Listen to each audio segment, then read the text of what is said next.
Ang paghahari ni Jehoahaz sa Huda. Ika-36 na kabanata. Ang anak ni Josiah na si Jehoahaz ang ipinalit ng mga tao na hari sa Jerusalem. Si Jehoahaz ay 23 taong gulang nang maging hari. Sa Jerusalem siya tumira, at naghari siya roon sa loob ng 3 buwan. Tinanggal siya sa kanyang trono ni Haring Neko ng Ehipto, at pinagbayad ni Neko ang mga taga-Huda ng buwis na 3,500 kilong pilak at 35 kilong ginto. Dinalang bihag ni Neko si Jehoahaz sa Ehipto, at ginawa niyang hari ng Huda at Jerusalem si Eliakim, na kapatid ni Jehoahaz. Pinalitan niya ang pangalan ni Eliakim na Jehoiakim. Ang paghahari ni Jehoiakim sa Huda. Si Jehoiakim ay 25 taong gulang nang maging hari. Sa Jerusalem siya tumira, at naghari siya roon sa loob ng 11 taon. Masama ang ginawa niya sa paningin ng Panginoon na kaniyang Diyos. Nilusob siya ni Haring Nebukadnezar ng Babylonia at kinadenahan at dinala sa Babylonia. Dinala rin ni Nebukadnezar sa Babylonia ang ibang mga kagamitan ng templo ng Panginoon at inilagay sa kanyang palasyo. Ang ibang mga salaysay tungkol sa paghahari ni Jehoiakim at ang mga kasuklam-suklam at masasamang bagay na ginawa niya ay nakasulat sa aklat ng kasaysayan ng mga hari ng Israel at Huda. At ang anak niyang si Jehoiakim ang pumalit sa kanya bilang hari. Ang paghahari ni Jehoiakim sa Huda. Si Jehoiakim ay 18 taong gulang nang maging hari. Sa Jerusalem siya tumira, at naghari siya roon sa loob ng 3 buwan at 10 araw. Masama ang ginawa niya sa paningin ng Panginoon. Sa pagsisimula ng taon, binihag ni Haring Nebukadnezar si Jehoiakim sa Babylonia. Pinagkukuha niya ang mga mamahaling ari-arian sa templo ng Panginoon, at ginawa niyang hari ng Huda at Jerusalem ang tiyuhin ni Jehoiakim na si Zedekiah. Ang paghahari ni Zedekiah sa Huda. Si Zedekiah ay 21 taong gulang nang maging hari. Sa Jerusalem siya tumira, at naghari siya roon sa loob ng 11 taon. Masama ang ginawa niya sa paningin ng Panginoon na kaniyang Diyos, at hindi siya nagpakumbaba kay Jeremias na propeta ng Panginoon.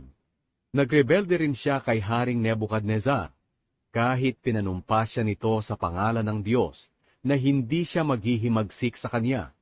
Naging matigas ang puso ni Zedekiah, at ayaw niyang manumbalik sa Panginoon, ang Diyos ng Israel. Gayon din ang lahat ng punong pari at ang mga mamamayan ay hindi naging tapat sa Diyos. Sinunod nila ang kasuklam-suklam na mga ginagawa ng ibang mga bansa, at dinungisan ang templo ng Panginoon na itinalagang banal sa Jerusalem. Ang pagkawasak ng Jerusalem.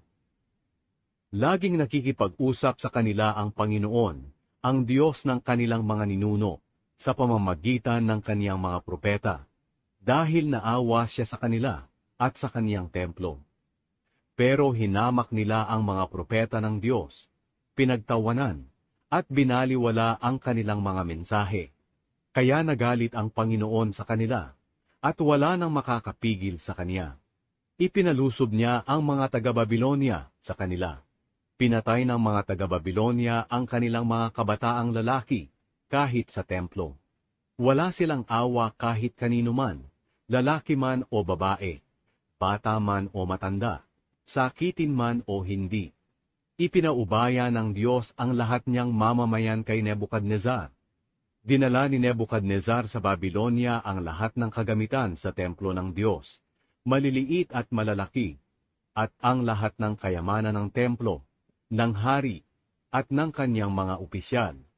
Pagkatapos, sinunog nila ang templo ng Diyos, at tinibag ang pader ng Jerusalem. Sinunog din nila ang lahat ng matitibay na bahagi ng lungsod, at giniba ang lahat ng mamahaling bagay. Dinalang bihag ni Nebukadnezar sa Babylonia ang mga Israelita na hindi namatay, at ang mga ito ay naging alipin niya at ng kanyang mga anak, hanggang sa naging makapangyarihan ang kaharian ng Persya. Kaya natupad ang sinabi ng Panginoon sa pamamagitan ni Propeta Jeremias na magiging mapanglaw ang lupain at makakapagpahinga ito sa loob ng 70 taon. Pinabalik ni Cyrus ang mga Israelita sa kanilang lupain. Noong unang taon ng paghahari ni Cyrus sa Persya, tinupad ng Panginoon ang sinabi niya sa pamamagitan ni Jeremias. Hinipo niya ang puso ni Cyrus para gumawa ng isang pahayag. Isinulat ito at ipinadala sa kanyang buong kaharian. Ito ang mensahe ni Haring Cyrus ng Persya. Ibinigay sa akin ng Panginoon, ang Diyos ng kalangitan, ang lahat ng kaharian dito sa mundo. At pinagkatiwalaan niya ako sa pagpapatayo ng templo para sa kanya roon sa Jerusalem na sakop ng Huda. Kayong lahat ng mamamayan ng Diyos, bumalik na kayo sa inyong lupain, at naway samahan kayo ng Panginoon.